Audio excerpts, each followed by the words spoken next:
गुरुर्ब्रह्मा गुरुर्विष्णु गुरुर्देवो महेश्वरा गुरु साक्षात् परब्रह्म तस्मै श्री गुरुवे नमः। तस्मै श्री गुरुवे नमः। तस्मै श्री गुरुवे नमः। बोलो समर्थ सदगुरुदेव संत श्री रामलाल जी सियाग की जय। जय बोलो शिव अवतारी महायोगी बाबा श्री गंगाई नाथ की जय। जय बोलो दशम अवतार कल की अवतार की जय। जय बोलो सनातन धर्म की जय। जय बोलो पलाना धाम की जय। बोलो जामसर धाम की जय। बोलो काजलवास धाम की जय। जय श्री गुरुदेव, जय श्री दादा गुरुदेव।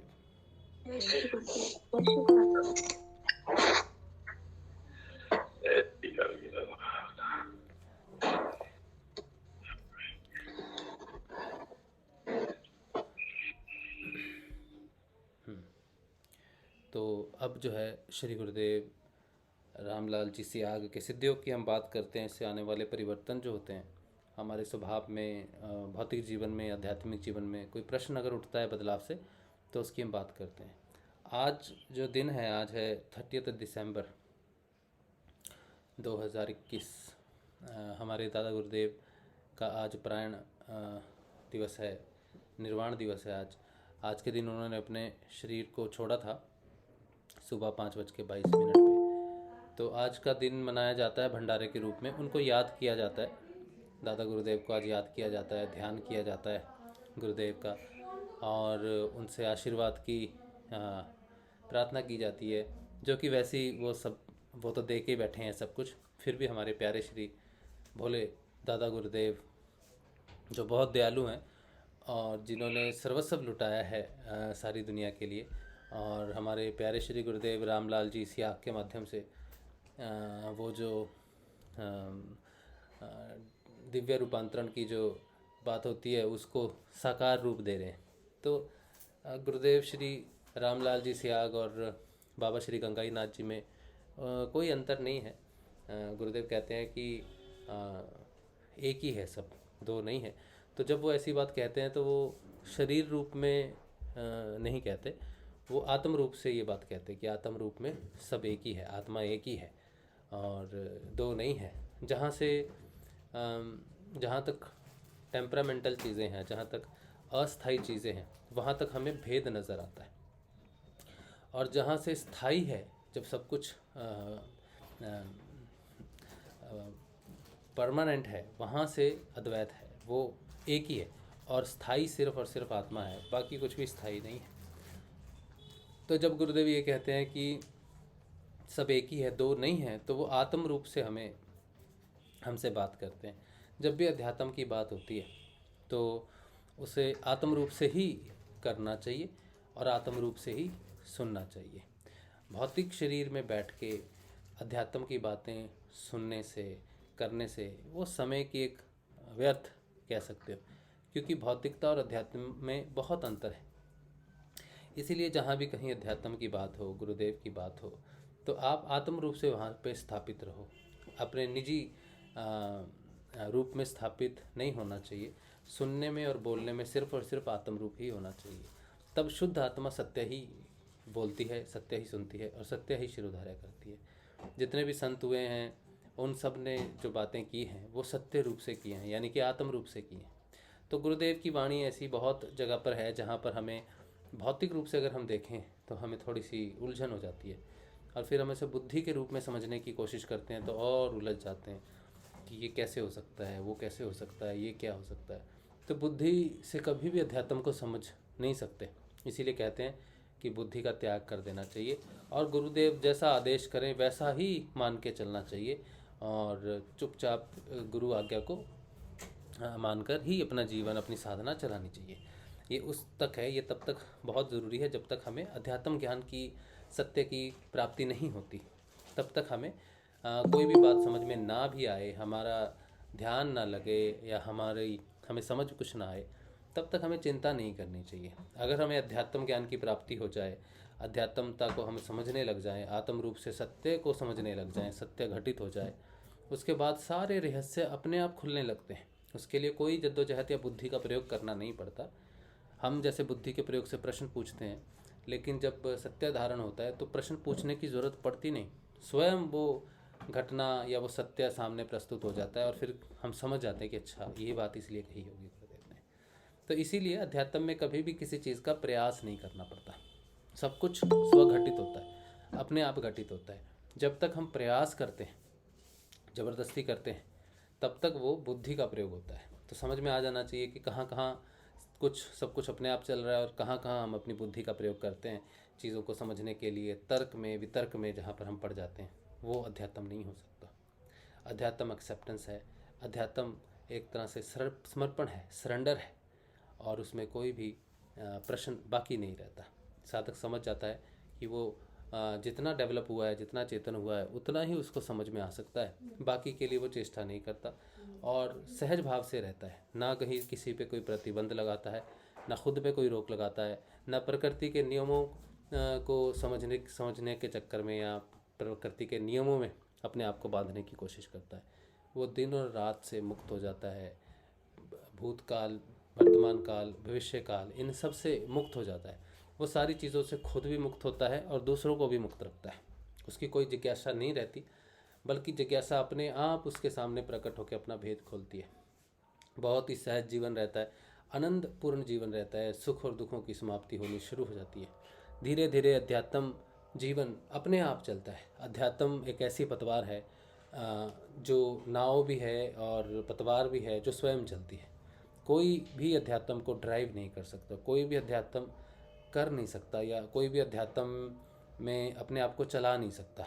वो सिर्फ़ और सिर्फ भौतिक रूप से जब तक अध्यात्म में प्रवेश नहीं करता, तब तक वो सिर्फ़ और सिर्फ नियमों की पालन करके, नियमित ध्यान करके, नाम जप करके अपने आप को उस रिवर में, उस फ्लो में ला सकता है जहाँ पे सारी घटनाएं अपने आप घटती हैं। तो एक बार अगर अध्यात्म में किसी भी साधक का प्रवेश हो जाए, उसके बाद वो कुछ नहीं कर सकता, सब कुछ अपने आप होता है। अगर वो कुछ करने की कोशिश करेगा तो वो अपने आप को अध्यात्म की जो धारा है उसके विरुद्ध प्रवाह करने की कोशिश करेगा, और वो वहाँ से बाहर निकलेगा और वापस अपने बुद्धि के जगत में प्रवेश करेगा, जहाँ पर सब उल्टा पुल्टा घटनाएं हो सकती हैं। तो अध्यात्म के बारे में कभी किसी भी साधक को चिंता नहीं करनी है कि मेरी साधना कैसी चल रही है, मैं इसको बल कैसे दूँ। आप कुछ नहीं बल दे सकते उसको। आप सिर्फ सहज भाव से अपने आप को फ्री रखो, दूसरों को भी फ्री रखो, और ध्यान करो अपना, और जितना हो सके सकारात्मक व्यवहार करके चलना चाहिए, सकारात्मक सोच रखनी चाहिए हर चीज़ में। आज बाबा श्री गंगाई नाथ जी का निर्वाण दिवस है, तो उनकी बात करते हैं थोड़ी सी। उनकी जो हमने सुन रखी हैं कथाएं, अलग अलग गुरु भाइयों से सुनी है, क्योंकि हमने ना तो हमें ज़्यादा उनके बारे में पढ़ने में मिलता है और ना ही ज़्यादा कुछ हमें पता है उस बारे में। जितना भी हमें पता है, जितनी भी हमें जानकारी है गुरु भाइयों के माध्यम से, गुरु बहनों के माध्यम से, उसकी आज थोड़ी सी चर्चा करेंगे। हम अपने प्यारे श्री दादा गुरुदेव को श्रद्धांजलि के रूप में याद करते हैं आज, और उनके बारे में थोड़ा सी जानने का प्रयास करते हैं। श्री दादा गुरुदेव का जन्म जो है वो सिरमा गांव में हुआ था, जहाँ पर अभी कुछ दिन पहले ध्यान भी लगा था। और उनका जो शुरुआती जीवन है, शुरुआती साधना है, उनको बचपन से ही अध्यात्म में भगवान की तरफ बड़ी रुचि थी। तो उनका शुरुआती जीवन जो बीता वो अस्तंभोर में, हरियाणा में, जिसे नाथों का हेडक्वार्टर कहा जाता है, वहाँ पर उन्होंने अपनी शुरुआती तपस्या की कई वर्षों तक। फिर काजलवास में तपस्या कर रहे हमारे परदादा गुरुदेव श्री भाऊनाथ जी ने अपनी तप शक्ति से उन्हें वहाँ से बुलाया, अपने पास बुलाया, और उन्हें वो सब कुछ समर्पित किया जो नाथों में हमारे गुरुदेव को मिला, और गुरुदेव ने उसे सारे जगत में बांटा। तो वो भाऊनाथ जी ने श्री दादा गुरुदेव गंगाई नाथ जी को दिया। फिर उन्हें आदेश हुआ कि तुम जाके तपस्या करो, एक जामसर में जाके तपस्या करो। तो जब गुरुदेव जामसर आए तो फिर जामसर में उन्होंने कई वर्षों तक तपस्या की, कठिन तपस्या की उन्होंने। अब कितने वर्ष वो कहाँ रहे और कितने वर्ष उनसे कैसी तपस्या की, इसके बारे में हम कोई ज़्यादा जानते नहीं हैं। गुरुदेव भी इतना ही कह देते थे कि मेरे गुरुदेव यानी कि हमारे दादा गुरुदेव एक रहस्यमयी संत हैं। तो इतना कह के ही वो कर कह देते थे कि जानने की अगर हम कोशिश भी करेंगे तो सही नतीजों पर नहीं पहुंचेंगे, इसलिए समर्पण भाव से ही आगे चलें। छोटी छोटी कहानियाँ जो हम सुनते हैं दादा गुरुदेव की, जामसर में एक बार एक माँ थी जो, और दादा गुरुदेव को वहाँ पर लोग जामसर में लोग बाप जी कह के पुकारते थे। बाप जी जो पुराने लोग हैं वो उन्हें बाप जी कहते थे। तो एक बार की बात है जब किसी औरत के छोटा बच्चा था, कोई शायद 7-8 साल का होगा, 5-7-8 साल का होगा, उसका निधन हो गया। तो वो बाबा श्री गंगाई नाथ जी के पास लेके आई। तो उन्होंने कहा, बाप जी मेरा बेटा नहीं रहा, इसको देखो, इसको ज़िंदा करो। बहुत उन्होंने पुकार की, करुण पुकार की दादा गुरुदेव से। तो दादा गुरुदेव ने उस बच्चे को जब छुआ या फिर जैसे भी उन्होंने अपनी शक्ति का प्रयोग किया तो वो बच्चा जीवित हो गया। तो यहाँ से कहा जाता है कि जो जीवन दे सकता है वो परमात्मा है। हम जीवन ले तो सकते हैं, जैसे मीन्स इंसान कोशिश करता है, कभी किसी जीव हत्या करता है, कुछ करता है, लेकिन प्राण दे नहीं सकता। तो श्री दादा गुरुदेव को जो शिव रूपी शक्ति है, वो प्राण देने की जो शक्ति है वो सिर्फ परमात्मा में ही हो सकती है। तो उन्होंने उस बच्चे को प्राणदान दिया और वो वापस जग उठा बच्चा। एक बार की बात है जब कोई उनके पास आते थे, कोई मारवाड़ी थे या कौन थे मुझे एग्जैक्टली नहीं पता, लेकिन वो उनके पास आते थे तो हमेशा पूछते थे, बाप जी मेरी मृत्यु कब होगी। तो दादा गुरुदेव हंस के टाल दिया करते थे, कुछ बोलते नहीं थे। तो वो हमेशा आता था, एक ही बात करता था कि बाप जी बताओ मेरी मृत्यु कब होगी, मृत्यु कब होगी। तो हमेशा ऐसा बोलता था। तो एक बार दादा गुरुदेव के पास वो आए और उन्होंने यही बात की कि बोलो बाप जी मेरी मृत्यु कब होगी। तो दादा गुरुदेव ने थोड़ा गुस्से से या फिर कैसे भी उन्हें कह दिया कि जा, आज ही तेरी मृत्यु हो जाएगी शाम को। और वो शाम को जब घर गया तो शाम को उसकी मृत्यु हो गई। तो ये वचन जो है सत्य वचन। अब बाबा श्री गंगाई नाथ जी देखो, सत्य वही सत्य होते हैं, उसके ही वचन सत्य होते हैं जो हमेशा ही सत्य बोलता है। कई वर्षों तक लगातार सत्य की साधना होती है तो कभी किसी भी रूप में असत्य नहीं बोलते। फिर ऐसे साधकों को परमात्मा की ही आप अनुभूति समझो कि वो जो भी बोलते हैं वो सत्य ही घटित होता है। तो दादा गुरुदेव के वचन जो थे वो सिर्फ सत्य ही थे और सत्य ही ईश्वर है, स्वयं ईश्वर है। यहाँ भी दादा गुरुदेव अपने आप को शिव स्वरूप, परमात्मा स्वरूप के रूप में ही हमारे सामने प्रकट करते हैं कि परमात्मा सत्य है और उनकी वाणी हमेशा सत्य होती है। इसलिए गुरु की वाणी पे हमें हमेशा धीरज और धैर्य रखना चाहिए। रिसेंटली जो जामसर में गणेश भाई हैं, उनकी माता जी हैं, उन्होंने एक बताई थी घटना जो मैं आपके साथ शेयर करता हूँ, शायद आपने सुनी होगी क्योंकि रीसेंट है। तो वो माता जी बहुत बीमार हो गई थी, हॉस्पिटल में थी और सब लोग आए उन्हें देखने। और बाबा गंगाई नाथ जी की वो सेवा करती थी वहाँ पे, आज भी वो सेवा करती हैं समाधि में, समाधि पे ही रहती हैं। तो वो जब बहुत बीमार हुई तो सब लोग आए देखने के लिए, लेकिन गंगाई नाथ जी नहीं गए। तो जब वो वापस आई तो उन्होंने बाबा गंगाई नाथ जी से पूछा और कि आप नहीं आए। तो जब वो हॉस्पिटल में थी तब उनके पास एक 17-18 साल का लड़का, कॉलेज शायद जाने वाला, जिसे वो पहचानती नहीं थी, वो उनके पास आया और उनको हालचाल उन्होंने पूछा और देख के आए उनको, तुम कैसी हो, या आशीर्वाद दे के आए उनको अस्पताल में देख के। तो जब वो वापस आई तो उनके मन में ये बात थी कि बाबा गंगाई नाथ जी नहीं आए। तो वो लड़का आया था, वो लड़का कौन था। तो उन्होंने पूछा बाबा गंगाई नाथ जी से कि एक लड़का आया मेरे पास, वो मेरे जान पहचान का नहीं था, जो मेरी जान पहचान में नहीं है, जो मुझे जानता नहीं है और जिसका आता पता मुझे नहीं पता, वो आके पूछ के जाता है मुझे कि आप कैसे हो, मिल के जाता है। तो क्या वो आप थे? तो बाबा गंगाई नाथ जी ने कुछ नहीं कहा। तो उन्होंने काफ़ी बार उनसे पूछा लेकिन बाबा गंगाई नाथ जी ने कोई जवाब नहीं दिया। फिर एक दिन उन्होंने फिर से पूछा कि बताओ वो कौन थे। तो बाबा श्री गंगाई नाथ जी ने कहा वो मैं ही था।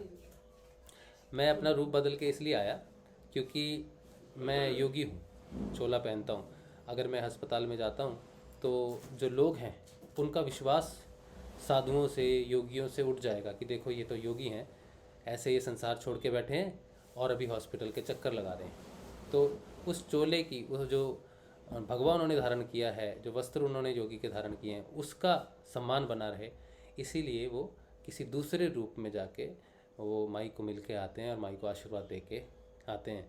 तो ये भी बहुत बड़ी बात है, भगवान ही है जो सब रूप बदल सकते हैं। तो एक बार की और बात है, जब दादा गुरुदेव सफ़र कर रहे थे ट्रेन से जामसर में जब पहुँचे, तो जो चालक था या टीटी था, उसने गुरुदेव को उतार दिया और कहा कि बिना टिकट के नहीं जा सकते। तो वहाँ में पास में ही रेत का टीला, जहाँ पर बाबा श्री गंगाई नाथ जी ने अपना चिमटा गाड़ दिया और बैठ गए एक टीले के ऊपर में और तपस्या करने लगे। अब बात ये हुई कि ट्रेन चले नहीं, ट्रेन हिले नहीं, तो बड़ी मुसीबत हो गई। तो सब जगह खबर फैल गई कि ट्रेन ठीक ठाक है, अभी तो चल रही थी, अभी चल नहीं रही। तो वहाँ पे जो हेडमास्टर होंगे के पास ये न्यूज़ पहुँची कि भाई ट्रेन चल नहीं रही है। तो उन्होंने स्थिति के बारे में पूछा कि क्या हुआ भाई, क्यों ऐसा कैसे हो गया। तो उन्होंने कहा थोड़ी देर पहले एक बाबा जी थे, उनको ट्रेन से उतार दिया टिकट के चक्कर में। तो उन्होंने वहाँ चिमटा गाड़ के वो वहाँ बैठे हैं। तो उन्होंने कहा कौन है, कहाँ है। तो वो उनके पास गए, बाबा गंगाई नाथ जी के पास। उन्होंने कहा कि हमें क्षमा कर दो, हमसे गलती हो गई। तो बाबा जी ने कहा यही कि दादा गुरुदेव ने यही कहा कि देखो, जो संत महात्मा होते हैं इनका जीवन बड़ा अमूल्य है, भारत के लिए भी अमूल्य है और देश के लिए, पूरे संसार के लिए बड़ा अमूल्य है। इनका भी अपना बड़ा योगदान है आपकी सो कॉल्ड इकोनॉमी में, ठीक है। लेकिन आप उसे समझ नहीं सकते, देख नहीं सकते, या फिर समझ नहीं सकते कि इनका योगदान कैसे है इस धरती के ऊपर में। तो इनको कोई भी किसी भी प्रकार का आप उलाना ना दें, किसी भी प्रकार की कोई टिकट इस तरह से उनको रोके नहीं आने जाने से, ठीक है। तो इस तरह से उन्होंने उनको समझाया। तो उन्होंने माफ़ी मांगी, क्षमा मांगी और कहा आज के बाद हम ऐसे किसी से नहीं करेंगे, किसी को नहीं उतारेंगे, किसी बाबा जी को नहीं करेंगे। तो बाबा जी ने फिर चिमटा अपना ज़रा हिलाया होगा, उखाड़ा होगा तो उनकी ट्रेन चल पड़ी। तो जामसर में गुरुदेव ने तपस्या की, एक रेत के टीले के ऊपर में। आज तो आप देखते हो कि भव्य मंदिर है वहाँ पर और बहुत अच्छे समागम होते हैं, बहुत अच्छी कमेटी है, मेंटेनेंस है और बहुत अच्छा सजाया हुआ है। अभी तो आज भी उनका भंडारे में देखने को, रौनक देखने को बहुत अच्छी लगी। तो फिर वहाँ पर गुरुदेव ने सिर्फ रेत के टीले में बैठ के कई वर्षों तक तपस्या की। धीरे धीरे कई साधक उनके हुए। हिमालय से एक बार एक योगी आया था बाबा श्री गंगाई नाथ जी के दर्शन के लिए। तो वो जब ट्रेन से उतरा और क्रॉस कर रहा था रेल पटरी क्रॉस कर रहा था, तो इंजन चालक ने उसे कह दिया कि ये कैसे वेले लोग हैं, कैसे अपना जीवन व्यर्थ करते हैं और भागते हैं, कामचोर होते हैं, बाबे बन जाते हैं, संसार से भागते हैं।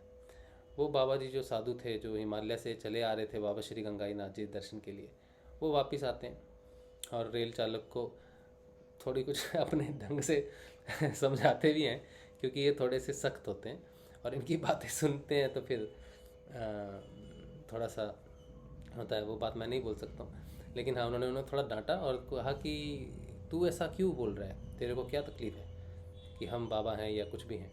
तो उसने, जो चालक था, जो रेल चालक था, उसने यही कहा कि मैंने ये बात मन में बोली थी, आपने कैसे सुन ली।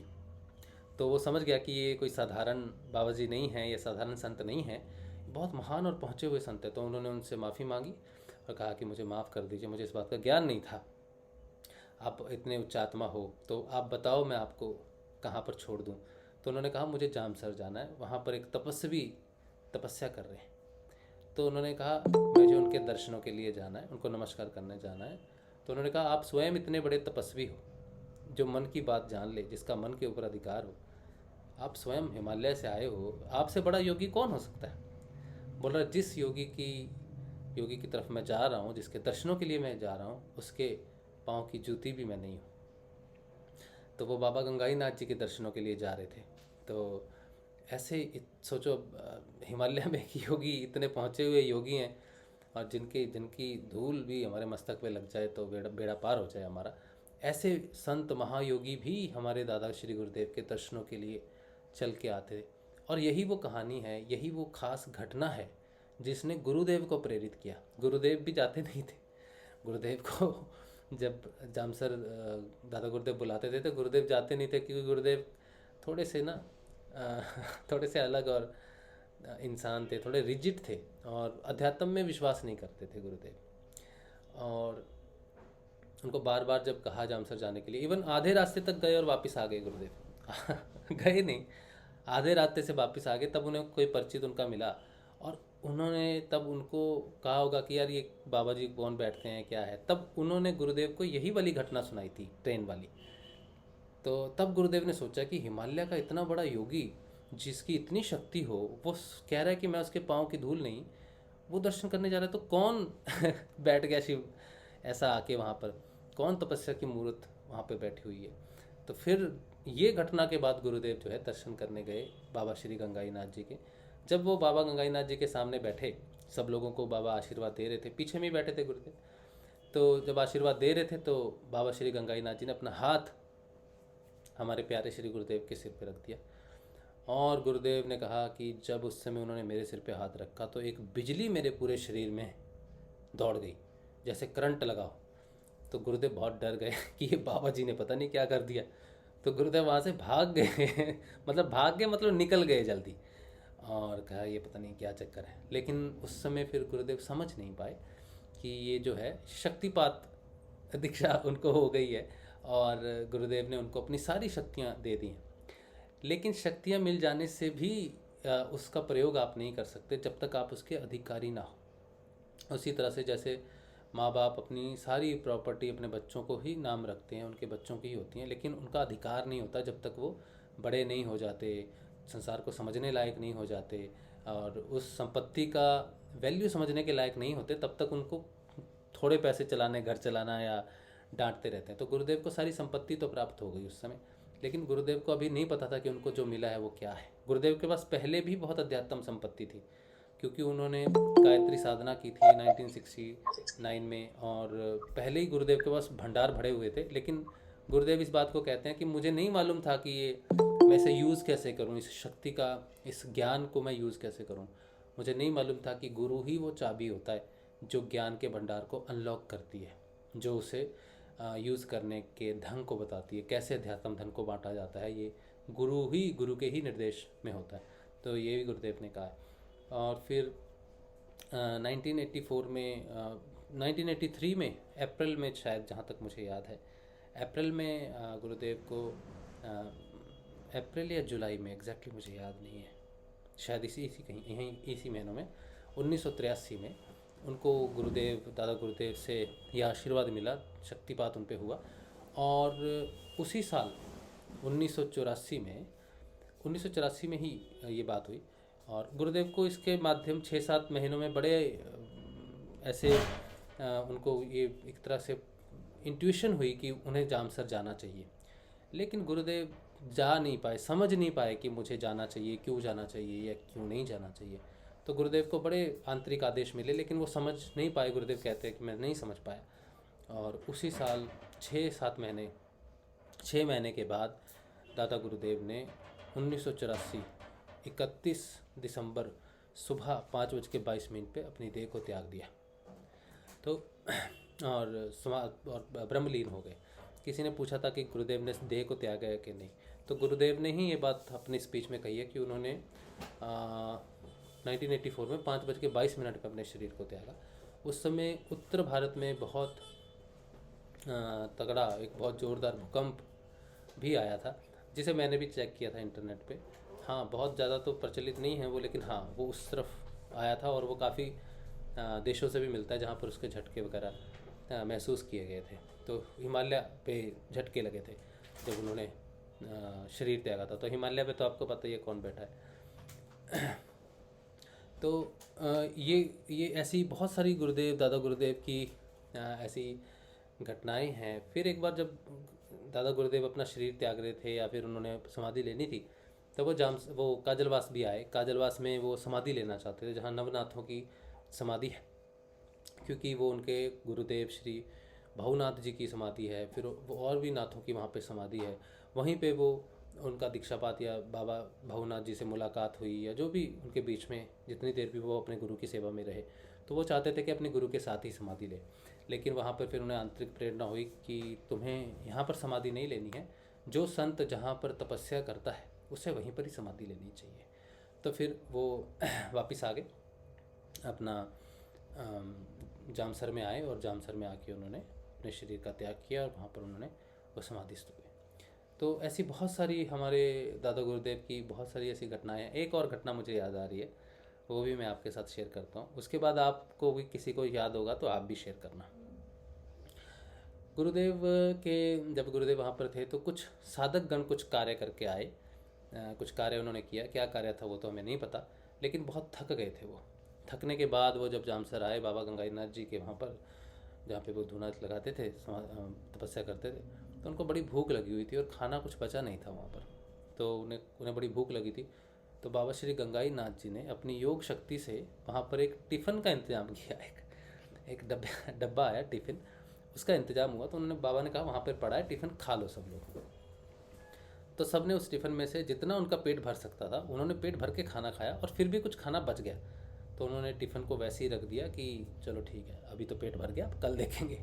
तो सब लोग जब सो गए, सुबह जब उठे तो फिर से उन्हें जब खाना खाने की ज़रूरत पड़ी तो वो टिफ़िन को ढूंढने लग गए कि वो टिफ़िन जो रात को आया था वो इतना स्वादिष्ट भोजन था कि उन्होंने कभी जीवन में ऐसा भोजन नहीं किया। तो उन्होंने तारीफ़ भी बहुत की कि ये तो बड़ा गजब का भोजन हमने आज खाया है। तो इसी चक्कर में सुबह के लिए भी शायद रख दिया होगा कि आज चल बाकी सुबह खाएंगे, पेट भर गया अभी तो जब ढूंढ रहे थे तो उनको मिल नहीं रहा था। तो बाबा जी ने पूछा, गंगाईनाथ जी ने पूछा दादा गुरुदेव ने कि क्या ढूंढ रहे हो तुम? बोले बाप जी कल एक डब्बा था जिसमें हमने खाना खाया था, उसमें खाना बचा हुआ है, तो हम वही खाना ढूंढ रहे हैं फिर से खाने के लिए। तो दादा गुरुदेव ने कहा वो चला गया जहाँ से आया था। उन्होंने कहा जहाँ से वो डब्बा आया था वहाँ चला गया, तो अब नहीं है वो। इससे भी पता चलता है कि बाबा की योग शक्ति अद्भुत, और बाबा स्वयं परमात्मा हमारे बीच बैठ के तपस्या कर रहे हैं, और उनके बारे में अंदाज़ा भी हम नहीं लगा सकते। भगवान के बारे में श्री कृष्ण कहते हैं तुम अंदाज़ा क्या लगाओगे। अर्जुन को कहते हैं। आज किसी गुरु भाई ने एक गीता शेयर की थी, बहुत अच्छा PDF है वो। तो मैं पढ़ रहा था कुछ और, तो मेरे को मन में हुआ कि मैं ये भी थोड़ी पढ़ लूँ इसके साथ ही। जब मैंने उसमें पढ़ा तो वो बड़ा ही इंटरेस्टिंग टॉपिक था, 10वां अध्याय था, मैंने पूरा ही पढ़ डाला वो। लेकिन वो पढ़ने की कारण ये था कि कई बार कुछ डाउट्स अगर आपके मन में कहीं छुपे होते हैं तो वो दूर हो जाते हैं। और एक बहुत बड़ा डाउट साधकों में है, वो साधकों में डाउट है 10वां अध्याय सबको पढ़ना चाहिए वो वाला। वो इसलिए कि हम सब में एक भेद है नेगेटिव ऊर्जा का, पॉजिटिव ऊर्जा का। हम मानते हैं कि क्रियाएं नहीं रुक रही, या कोई बहुत ही हाई फाई क्रियाएं कर रहा है, कोई चिल्ला रहा है, कहीं नेगेटिव एनर्जी तो नहीं आ गई। यह हमें लगता है कि हमारे जीवन में कई वर्षों तक नेगेटिव ऊर्जा का प्रभाव था।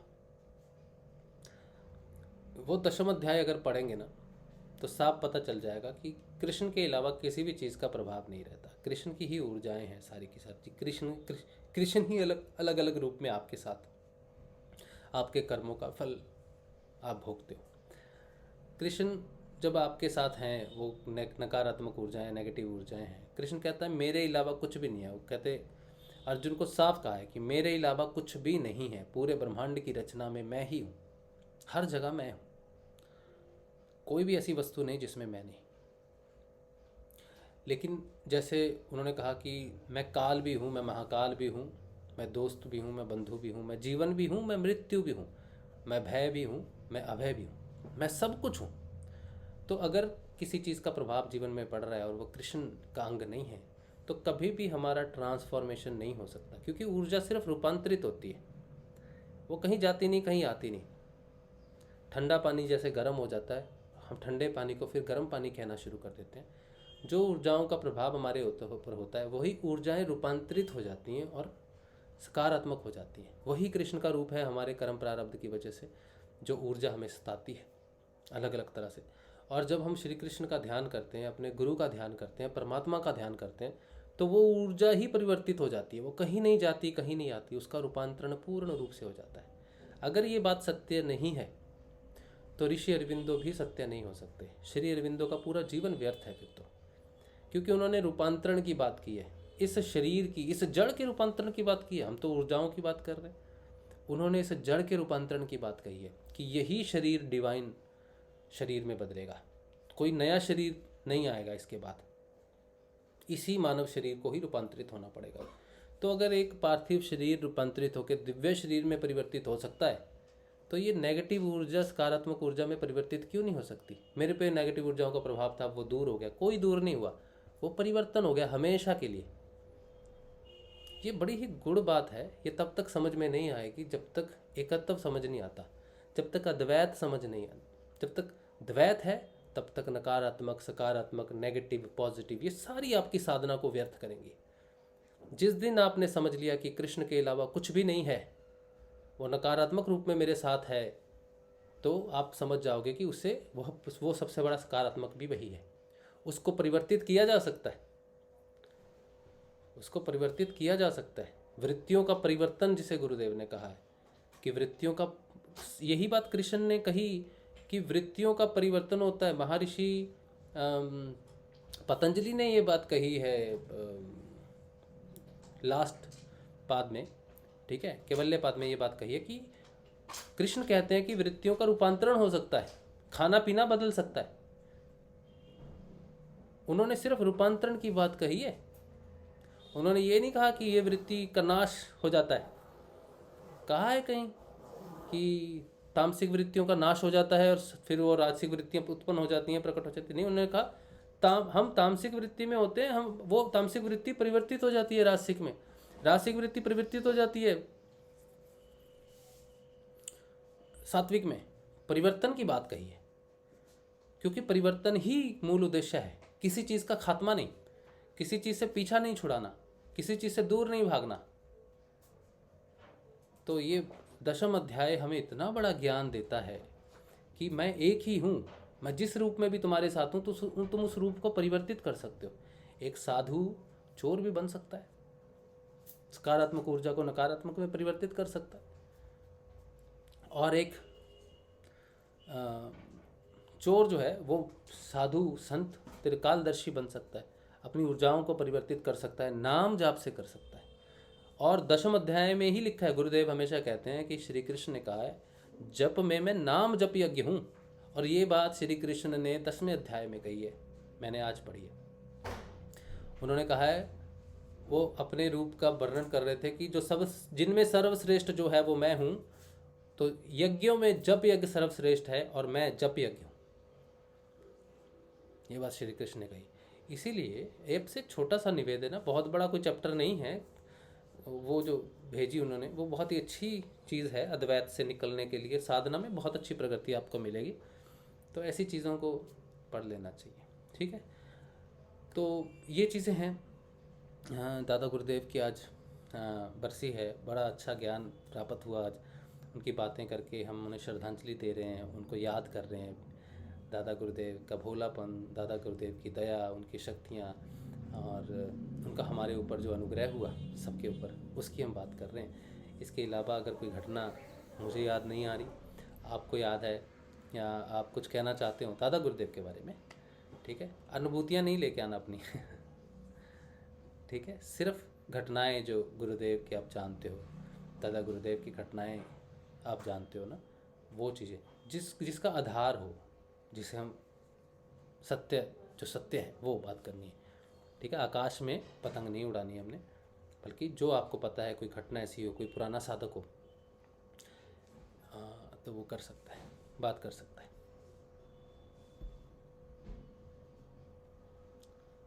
अंकल जय गुरुदेव, सभी को जय गुरुदेव, जय दादा गुरुदेव। आज ही मैं कोई सेशन देख रहा था, उसमें समाधि पे गए हुए थे। हाँ। तो वो मीरा माँ का ही मतलब इंटरव्यू ले रहे थे, उनकी अनुभूतियां सुन रहे थे। हाँ। तो मीरा माँ बता रही थी कि ऐसे किसी की नहीं बताई हुई, वो खुद दादा गुरुदेव ने उनको अपना अनुभव उनको बताया था। अच्छा। आज समाधि पे। तो दादा गुरुदेव ने उन्हें बताया था कि बच्चे, मैं कहीं से आया था तो बच्चे खेल रहे थे वहां पे आश्रम के बाहर ही, बच्चे खेल रहे थे ऐसे झुक झुक के, जैसे घोड़ा और शेर बनते हैं, इस तरीके से खेल रहे थे। तो दादा गुरुदेव ने कहा कि मैंने सोचा मैं भी बच्चों के साथ खेलता हूँ, बड़ा आनंद आएगा। तो दादा गुरुदेव भी जैसे धरती पर झुके शेर बनने के लिए, तो वो असली के शेर बन गए, शरीर के साथ ही। तो फिर बच्चे डर गए, बच्चे घर पर भाग गए।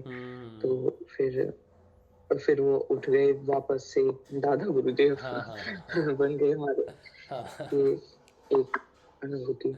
हाँ, ये भी मुझे याद नहीं रही। ये भी एक बात है कि संकल्प शक्ति, देखो गुरुदेव की संकल्प शक्ति, उन्होंने सिर्फ धारणा की कि मैं शेर हूँ और शेर के रूप में वो परिवर्तित हो गए थे। ये बात मैंने भी सुनी हुई है। और किसी गुरु भाई या गुरु बहन को कोई ऐसी घटना याद हो? जी जय गुरुदेव। मुझे एक चीज याद आ रही है। धारिणी जी, ये मैंने शायद गणेश जी के पास से ही सुना था ये वाक्य कि जो दादा गुरु का जो रूम है ना, वो अंदर जाते हैं धुने के पास, फिर एक छोटी सी नीचे 3-4 स्टेप्स है, फिर एक छोटी सी रूम आती है जहाँ पे वो ध्यान किया करते थे। उसके पास ही एक तुमरू पड़ा है, आपने देखा हो, सितार बोलते हैं उसको, तंबूरा।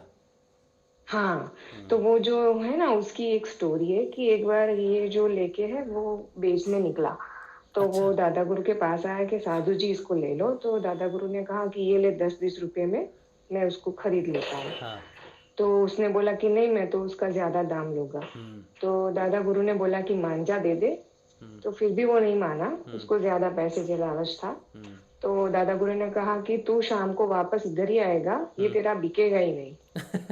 और वो बेचारा पूरा दिन उसको लेके घूमता रहा कंधे पे, उसका बिका ही नहीं। शाम को आके बोलता है कि लो महाराज इसको रखो आप। अच्छा, ये एक था। दूसरा एक ये था कि एक बार दादा गुरु कहीं पे गांव में भजन था, कीर्तन में गए थे, तो एक चोर उनके रूम में घुस गया था कुछ चोरी के इरादे से।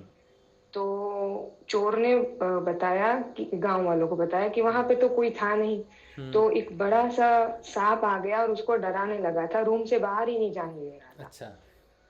तो फिर ध्यान में दादा गुरु को आया कि ये फंसा हुआ है, तो वो उठ के चलने लगे। तो बोले कि महाराज कहाँ चल दिए? तो बोले मेरा एक भक्त फंस गया है, उसकी मदद के लिए जा रहा हूँ। फिर आके उसने चोर को वहां से बाहर निकाला। चोर ने कान पकड़ लिए और उनका शिष्य बन गया था शायद। लेकिन ये एक वाक्य है, चोर को भी उन्होंने परिवर्तित किया था।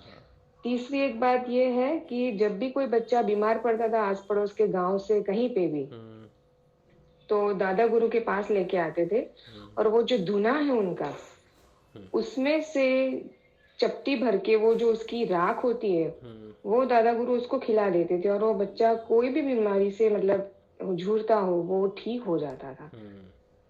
हाँ, उसके लिए बहुत सी माएँ बहनें दादा गुरु के पास आती थी और अपने अपने बच्चों को काफी ठीक किया था। ये 3 चीजें मेरे को याद आ रही है। और हाँ, मेरी बेटी एक बार बहुत बीमार हो गई थी, अभी उसको डेंगू हो गया था। 5 साल की बेटी है मेरी। कब हुआ? तो हाँ, और 4-5 दिन बहुत फीवर था उसको, कितनी भी दवा कराओ वो 103 से नीचे आ ही नहीं रहा था। तो मैंने रोते रोते, दादा गुरु की तस्वीर है मेरे रूम में, मैंने कहा कि काश आपका वहां की वो मेरे को भी चपटी मिल जाती वो राख की, तो मैं भी इसको खिला देती। और मेरी बेटी भी बोली कि माँ तो जाओ ना, लेके आओ। और मैं रो पड़ी कि नहीं जा सकती, कहाँ से तुझे छोड़ के जाऊं। और पता नहीं मेरा क्या संकल्प उन्होंने देख लिया, सुन लिया। दूसरे दिन से मेरी बेटी की तबीयत बहुत ठीक होने लगी, मतलब फीवर जो था वो पूरा निकल गया। अच्छा। हाँ, तो सुन लेते हैं बस। बिल्कुल बिल्कुल, कर्म प्रार्थना सुन लेते हैं। बहुत बढ़िया। और किसी गुरु भाई को याद आ रही हो दादा गुरुदेव की कोई ऐसी बात? जय श्री गुरुदेव। हाँ सोनी, जय श्री गुरुदेव। दादा गुरुदेव जी ने कहाँ का वो तपस्या की थी? वो बताया ना, जामसर में तपस्या की उन्होंने। उनके गुरु का आदेश था जाओ जामसर में जाके तपस्या करो। सिर्फ वहीं की थी? नहीं, अस्तंभोर में की थी। हरियाणा में हेडक्वार्टर है नाथों का। शुरुआती साधना गुरुदेव की अस्तंभोर में रही। फिर वो काजलवास गए थे अपने, जब भावनाथ जी ने उनको बुलाया, तो डेफिनेटली वहाँ पे कुछ देर उन्होंने तपस्या जरूर की होगी, उसका मुझे ज़्यादा ज्ञान नहीं है। फिर उनको यहाँ पर आने के लिए कह दिया, फिर वो आके जामसर में आके उन्होंने तपस्या की। और भी कई जगहों पे उन्होंने ज़रूर, क्योंकि ये तपस्वी हैं, ये नाथ हैं, पता नहीं कहाँ कहाँ जाके जगहों पे तपस्या करते हैं। तो गुरुदेव ने कहा ना, मेरे गुरुदेव जो हैं वो रहस्यमयी संत हैं, तो रहस्य बहुत हैं जो हमें नहीं मालूम। एक जगह बहुत पत्थर थे, वहाँ भी तपस्या की थी। वहाँ पे एक माई सेवा करने आती थी, दूध देने आती थी। दादा गुरुदेव कहाँ को। पर कहाँ पर? ये मुझे पता नहीं है, लेकिन वहाँ पे बड़ा पत्थर थे। अच्छा गुरुदेव ने तोड़ तोड़ के सीढ़ियाँ बनाई थी, दादा गुरुदेव ने। अच्छा अच्छा। हाँ, तो फिर एक दिन धोरम वो घाट, माई, धोरम घाट, धोरम घाट का था वो। तो वहाँ धोरम पे घाट माई जहाँ रोज दूध देने आती थी गुरुदेव, दादा गुरुदेव के लिए। नहीं, एक धोरम दिन घाट, आई तो वहाँ शेर बैठा था। धोरम घाट जो है वो तो धोरमनाथ जी के नाम से है, उनको उनको शायद देती थी। कहाँ से सुना आपने ये? मैंने भी ऐसे वीडियो में ही सुना था। अच्छा माँ चलो ने ही बताओ। बताया था, चलो मेरा ही सारे माँ ने नाथ एक बताया ही। था। अच्छा अच्छा, सारे नाथ एक ही हैं। हाँ हाँ, मेरा ही माँ ने बताया था। तो वो माँ खड़ी हो गई वहां ऊपर पत्थर के ऊपर ही कि मैं कैसे आऊं गुरुदेव, अब तो आज तो यहाँ पे शेर बैठा है। हाँ। तो गुरुदेव ने वहीं से बोला, भाई जा, अब तेरा समय हो गया, अब तू जा। तो वो शेर वहां से चला गया, अच्छा। सुन के ही चला गया। हम्म।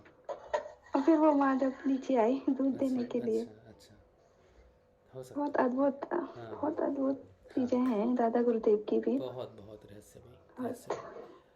अच्छा, और कोई गुरु जय भाई श्री गुरु बहन? गुरुदेव। जय श्री गुरुदेव। और कोई गुरु भाई अच्छा भैया जी, हाँ। एक बात पूछनी थी मेरे को। कल वो बता रही थी उर्मिला माँ की जो तस्वीर दिखा रही थी ना गुरुदेव की। अभी रहस्य पता नहीं चला। अच्छा, पता नहीं चला। वो रहस्य मेरे रात से ही घूम रहा है। नहीं, अभी नहीं पता चला। अच्छा ठीक है, मैं आज तो वेट कर रही थी, मैंने कहा शायद वो जुड़ेंगे।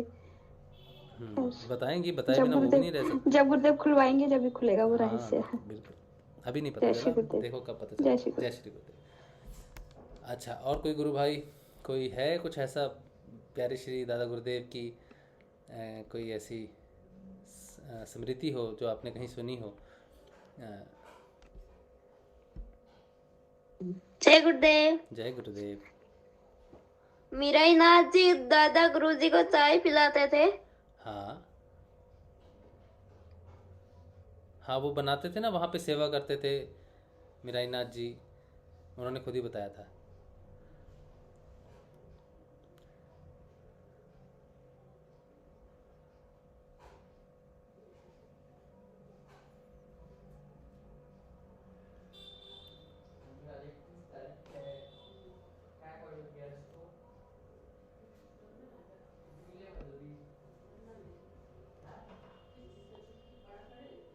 मनीष करे बोल रहे हैं, मनीषा करे बोल रही हैं कि रोज़ प्रोग्राम कैसे ज्वाइन किया जाए। इसका एक लिंक है यूट्यूब से, तो आप ज्वाइन कर सकते हो इसी चैनल से। और गूगल मीट पे अगर आपको कुछ बात करनी है आके, तो गूगल मीट का लिंक मैं आपके साथ शेयर कर देता हूँ मनीषा जी। आप इस लिंक को सेव कर लो, कॉपी पेस्ट कर लो। यही लिंक से रोज़ आप ज्वाइन कर सकते हो गूगल मीट। ठीक है। अच्छा,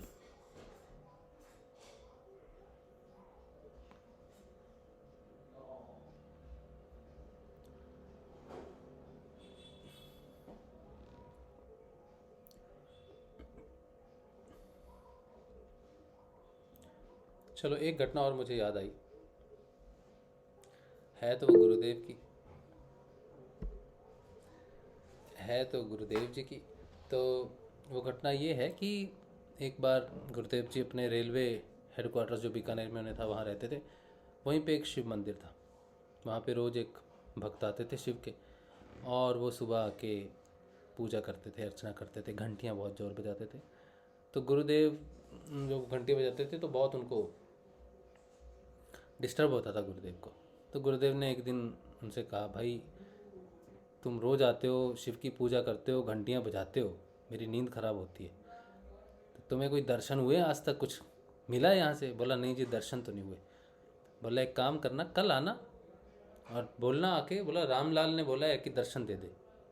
शिव को कहना कि रामलाल ने बोला है दर्शन दे देना। तो उसने सोचा ठीक है चलो। अगले दिन जब वो आया तो उसने ऐसा ही किया। उन्होंने शिव के सामने अर्चना वगैरह की और कह दिया कि रामलाल ने कहा है कि दर्शन दे दीजिए। इतना कहने की देरी थी कि उनको मंदिर में शिव के दर्शन हुए। उस समय वो उन्होंने जब देखा कि ये तो सत्य हो गए, ये तो जैसा कहा था वैसे ही दर्शन हो गए मुझे शिव के, तो वो भागा और भाग के सीधा गुरुदेव के पास गया और कहा कि आप कौन हो? और मुझे आज ऐसे शिव के दर्शन हुए। तो गुरुदेव ने कहा भाई मैंने तो ऐसे ही कह दिया, या मेरी रोज़ नींद डिस्टर्ब होती हो, तुम रोज़ घंटियाँ बजाते हो, दर्शन नहीं तुम्हें होते, तो मैंने ऐसे ही कह दिया कि रामलाल ने कहा जाके दर्शन हो जाएंगे तो घंटियाँ बजाते, तो उसको दर्शन हो गए थे। तो ये जो हमारे गुरुदेव हैं, इनकी जो महिमा है और शिव की जो आपस की जो चल रही है कहानी, ये कई वर्षों, हजारों करोड़ों वर्ष इनकी है सारी चीज़ें।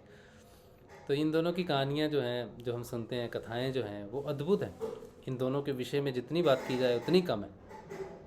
अद्भुत अद्भुत चीज़ें हैं। दादा गुरुदेव की तो हमें ज़्यादा ज्ञान नहीं, उस समय तो मीडिया भी नहीं था, कुछ ऐसा नहीं था। वहाँ के चिर परिचित लोग जो हैं वही, उनके मुख से ही हमें समझ में आता है कि हाँ दादा गुरुदेव की जो जो कथाएं हैं उनके मुख से सुनते हैं, और हम लोग बड़े बाप विभोर होकर सुनते हैं वो सारी चीज़ें। लेकिन आप सबको वो सारी चीज़ें पता चल सकती हैं, पूरी गुरुदेव, दादा गुरुदेव के बारे में आप जान सकते हो, जो कहीं लिखा नहीं, जो पढ़ा नहीं, जो सुना नहीं। क्योंकि अगर जीसस के बारे में सब जान सकते हो, गुरुदेव ने कहा है कि ध्यान करो तो पता चलेगा जीसस कहाँ रहा, 18 वर्ष उसने कहाँ रहा, कहाँ तपस्या की, वो सारा ध्यान में दिख जाएगा तुमको। तो अगर गुरुदेव के प्रति श्रद्धा, विश्वास सही रही, तो गुरुदेव, दादा गुरुदेव स्वयं अपना भेद खोलते हैं, स्वयं बताएंगे तुम्हें वो कौन है, कैसे रहा। कोई अनलिमिटेड फ्यूचर, अनलिमिटेड पास्ट देखने की क्षमता आप में जागृत हो जाएगी, गुरुदेव ऐसा कहते हैं। और गुरुदेव ने कह दिया तो वो सत्य ही है, ये समझ के रखो, ठीक है। तो अगर और भी जानना है तो ध्यान करो गुरुदेव का ध्यान एक घटना और थी ना भैया जी? कौन सी? एक घटना और थी ना कि कहीं पे वो शिवलिंग था, शिव जी की वो थी, तो उसे उखाड़ने के लिए चले गए दो लोग, उखाड़ने लगे उसको, तो उखड़ नहीं रही थी। फिर पता नहीं, मुझे पूरी नहीं याद नहीं है, मैंने सुना है। फिर वो उखाड़ी भी तो नादिया आ गया वहां पे। जय श्री गुरुदेव। मैं बताऊं मेरे को? हाँ चेतना। हाँ बताओ भैया जी पूरी। जब गुरुदेव मान नहीं रहे थे कि वहाँ कोई गंगाई नाथ जी नाम के वो हैं, मतलब साधु हैं, तो गुरुदेव के भांजे थे और उनके कोई रिश्तेदार या फ्रेंड थे जिन्होंने बताया था, जो घटना बता के गुरुदेव को विश्वास दिला रहे थे कि गंगाई नाथ जी कौन है। तो उन्होंने गुरुदेव के भांजे ने ही बताया उनको कि मामा ऐसे एक बारी हम पवित्र भावना से गए थे कि एक शिवलिंग है, मंदिर टूटा फूटा मंदिर है और शिवलिंग है, तो वहाँ बारिश का पानी इकट्ठा होकर ऊपर से गिरता है, तो वो शिवलिंग पर गंदा पानी गिरता है। जहाँ पे साफ पानी गिरना चाहिए, जल अर्पण होना चाहिए शिव जी पे, वहाँ पे गंदा पानी शिव जी पर गिरता है। तो ये हमें अच्छा नहीं लगता। हमें क्या करना चाहिए, शिवलिंग को वहां से हटा करके और कहीं और स्थापित करवाना चाहिए, मंदिर को बनवाना चाहिए। तो हमें ये करना चाहिए। तो उन्होंने वो खोदने लगे शिवलिंग। अब शिवलिंग खुदा और बहुत मुश्किल से उन्होंने उसको निकाला जहाँ उसकी जड़ से। तो अब वो रात को सोने लगे, वहीं खेत में उन्होंने बिछा लिया, जो भी उनका बेड था उन्होंने बिछा लिया। अब वो बोलते हैं कि अब एक नादिया बहुत खतरनाक सा और आके उनको उनके खाट से या बेड से, उनके जो भी वो सो रहे थे वहां से आके उठा के फेंक दे, 4 लड़कों को बार बार उठा के फेंक दे। अब वो सारी रात को सो नहीं पाए। अब बाबा को परेशान नहीं कर सकते रात में, ये तो अच्छी बात नहीं है। तो वो सुबह गए बाबा के पास कि बाबा हमें तो ऐसे ऐसे, कि जैसे ही वो पहुंचे बाबा के दर्शन के लिए, जैसे ही पहुंचे तो बाबा ने बोला कि उस नादिया ने तो तुम्हें मार भी देना था अगर तुम्हारी भावना अच्छी पवित्र नहीं होती तो। उसको शिवलिंग को नहीं छेड़ना चाहिए था तुम्हें।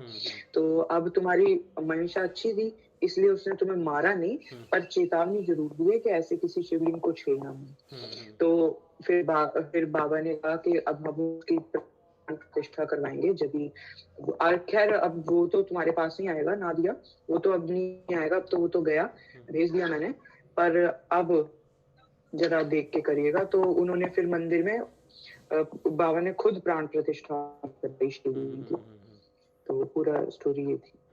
ये सही यही बता के, और जो आपने अभी बताया था वो गुरुदेव के भांजे गुरुदेव को बता रहे थे कि ऐसे कोई संत हैं और वो भी रेलवे में ही थे, गुरुदेव के भांजे, जो उनको बार बार बता रहे थे। हाँ, जो बार बार उनको बताते थे। बढ़िया। अच्छा, और कुछ दादा गुरुदेव के संदर्भ में?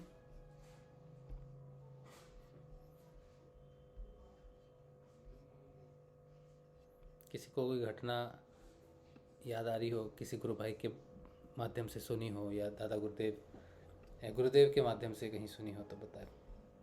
आज हम हमारे श्री दादा गुरुदेव प्यारे भोलेनाथ शिव अवतारी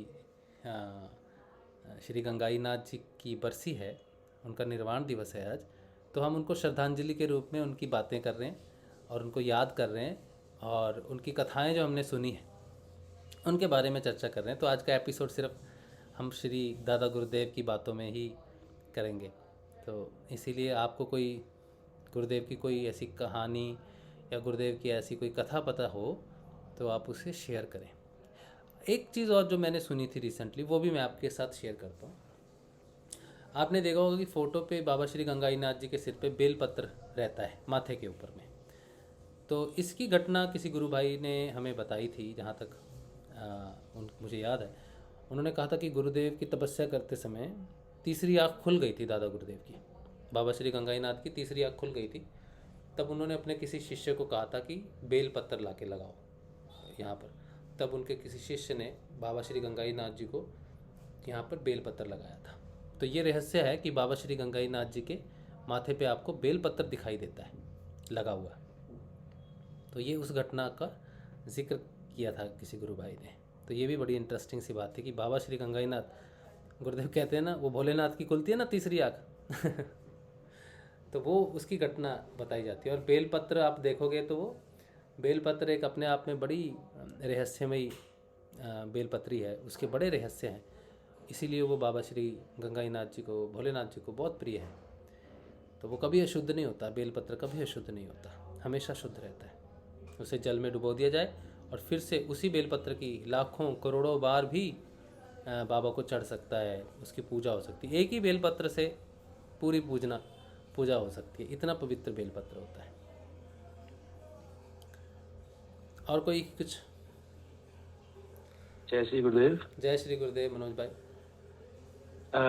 एक घटना, मतलब मैंने एक यूट्यूब पे सुना था कि जब दादा गुरुदेव ने शरीर अपना प्राण वो छोड़ा था, मतलब तो उस जैसे मानव शरीर में से जैसे आत्मा निकलती है तो कुछ घंटों के बाद में, कुछ समय बाद शरीर जैसे अकड़ जाता है मतलब। मगर दादा गुरुदेव का शरीर, मतलब जब उनको वो किया गया था समाधि में, तो उनका शरीर मतलब नॉर्मल जैसे रहता है वैसे ही था। हाँ, उसमें कोई परिवर्तन नहीं हुआ था। कोई परिवर्तन नहीं हुआ।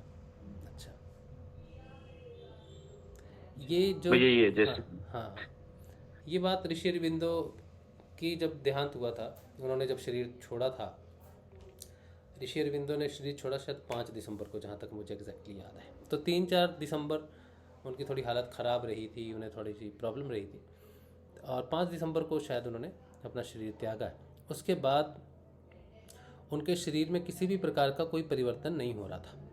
1 दिन, 2 दिन, 3 दिन में भी उनके शरीर में कोई परिवर्तन नहीं हुआ। जैसे शरीर थोड़ा सा विकृत होना शुरू हो जाता है, थोड़ा गलना शुरू हो जाता है, बदबू आनी शुरू हो जाती है, उस तरह से ऋषि अरविंदो के साथ नहीं हुआ। इस पर जब शिष्य ने पूछा श्री माँ से कि माँ, ये गुरुदेव जीवित ही हैं क्या? ये तो कुछ नहीं है, शरीर तो वैसा ही है जैसे सो रहे हों बस। तो श्री माँ ने बताया था कि इनके अंदर अभी तक अति मानसिक प्रकाश है जिसने शरीर छोड़ा नहीं है, और जब तक इनके अंदर अति मानसिक प्रकाश रहेगा तब तक शरीर विघटित नहीं होगा, जब तक शरीर खराब नहीं होगा। तो हमें तब तक वेट करना है जब तक अति मानसिक प्रकाश इनके शरीर से ना निकल जाए, उसके बाद ही। तो उन्होंने वेट किया था, और जब तक अति मानसिक प्रकाश रहा था, उनके रूम में, जिस रूम में उन्हें रखा हुआ था, उसका जो आभा मंडल था वो नीले कलर का था, नीला आभा मंडल था, जो वहाँ पर सबको महसूस हुआ कि हाँ, यहाँ का जो आभा है, आभा मंडल है, वो नीला है। वो भी अति मानसिक प्रकाश के कारण ही उनका वो आभा मंडल था। हम देखते हैं ना कई जगह पर कृष्ण को नीला बदन दिखाते हैं, ये सब आभा मंडल होता है। एक्चुअली शरीर नीला नहीं होता उनका, या कृष्ण का शरीर नीला नहीं है, या राम का शरीर नीला नहीं है, शिव का शरीर नीला नहीं है। ये आभा मंडल को दर्शाने की बात होती है कि जो अति मानसिक प्रकाश है वो उसका आभा मंडल, उच्चतम स्थिति जो है मानव की, जो ईश्वर के रूप में स्वरूप में रहती है, उसे उसे नीले रंग से। तो ये ऋषि अरविंदो के समय इस चीज़ को नोटिफाई किया था उनके साधकों ने, और श्री माँ ने इस बारे में बताया था। तो बाबा श्री गंगाई नाथ जी का जब भी मनोज भाई ने बताया कि नहीं हो रहा था, तो वो इसीलिए हो रहा था कि धीरे धीरे चीज़ें शरीर को छोड़ती हैं, प्राण छोड़ते हैं, वायु छोड़ती हैं। और अति मानसिक मेरे ख्याल से सबसे बाद में उच्चतम है, वो शायद बाद में सबसे शरीर को, क्योंकि वो दिव्य शरीर है, डिवाइन बॉडी है।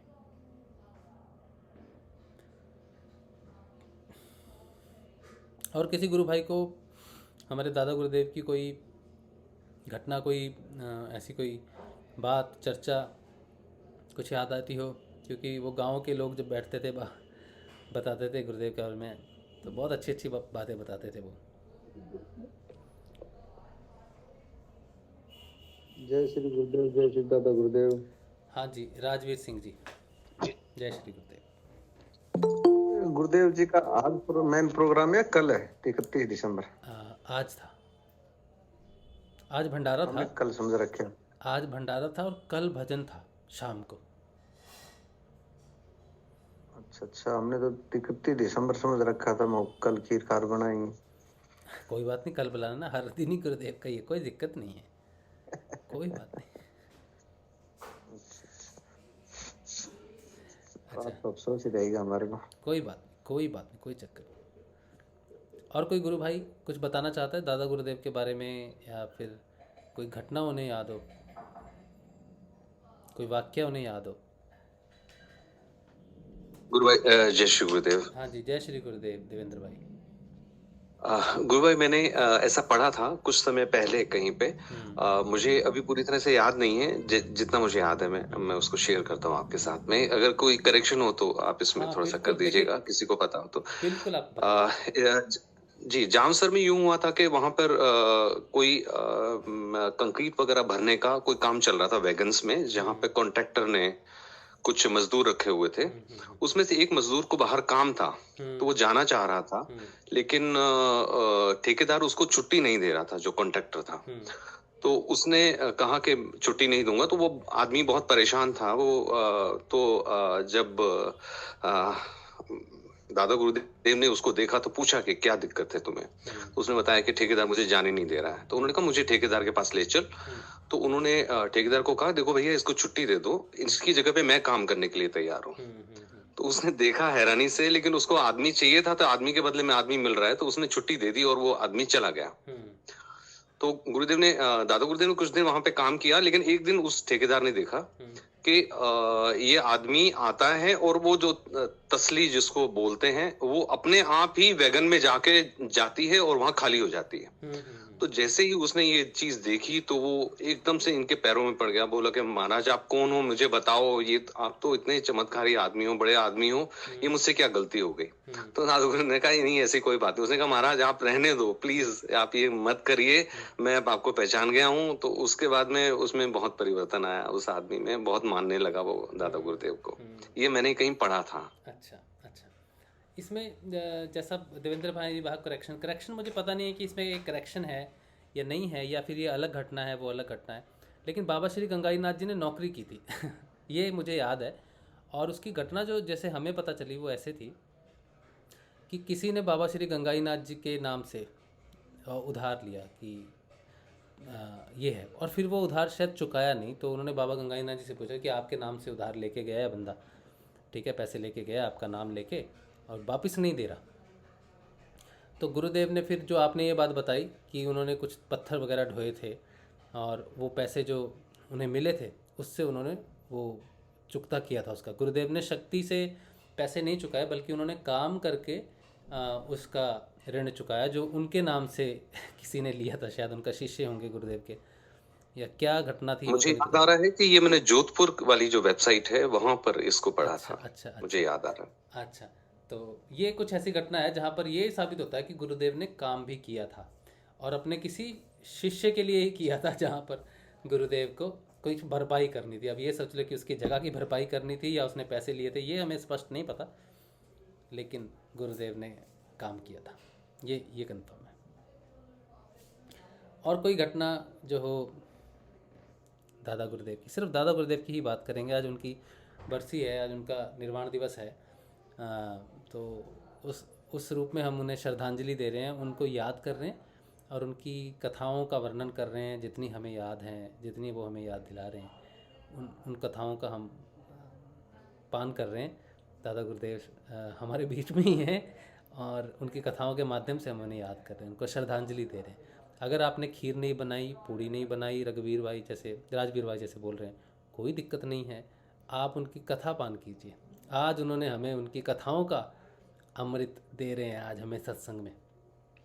तो आपको अगर कुछ याद हो, प्यारे दादा गुरुदेव की कोई ऐसी बात याद हो जो आपने सुनी हो, कहीं किसी गुरु भाई से सुनी हो, कहीं कहीं पढ़ी हो कुछ, तो आप हमें ज़रूर बताओ।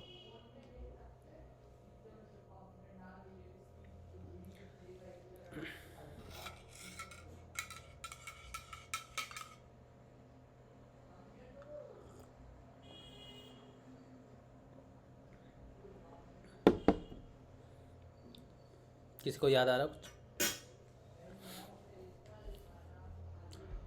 थोड़ा बहुत भी याद हो तो बहुत बता सकते हैं, और फिर बाद में किसी ना किसी को तो याद आ ही जाएगा।